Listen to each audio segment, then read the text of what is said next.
Magandang gabi mga kapuso. Ako po ang inyong Kuya Kim na magbibigay sa inyo ng trivia sa likod ng mga trending na balita. Habang nagsasagawa kamakailan ng monitoring ang mga kawani ng DNR Region 7 sa Alcoy, Cebu, isang natatanging ibon sa kanilang isla ang kanilang nakaengkwentro. At nalitratuhan pa, anong ibong kanilang naka-eye to eye?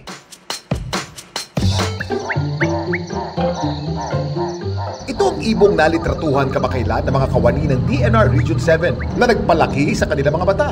Ang ibong kasing kanilang naka-eye to eye ay isa sa mga ibong tanging sa kanilang isla lamang makikita. Ito ang Cebu Hawk Owl o Cebu Bubok.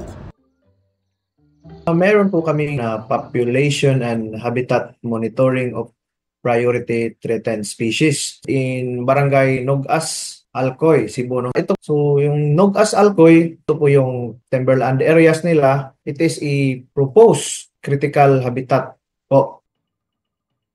Ang mga Cebu Hawk Owl nakatira sa mga kagubatan ng Cebu. Ang hilig nilang kainin mga insekto, reptiles, maliliit na mammals at mga ibon. Medium-sized lang ang mga ibong ito. Pero ang Cebu Hawk Owl kasama ang Camiguin Hawk Owl at ang Romblon Bubok ang tinuturing na pinakamalaki sa Philippine Hawk Owl Species Complex. Pero may banta sa mga ibong ito.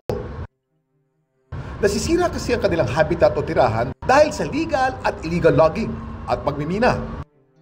Pero may magandang balita naman para sa mga Cebu Hawk Owl. Kuya Kim, ano na?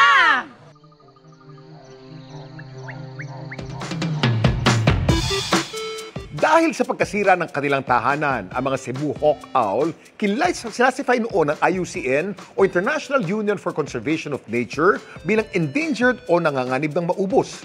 Pero kamakailan lang, mula endangered sila vulnerable na. Ibig sabihin, nanganganib na ring maubos, hindi na kasing delikado ng pagiging endangered.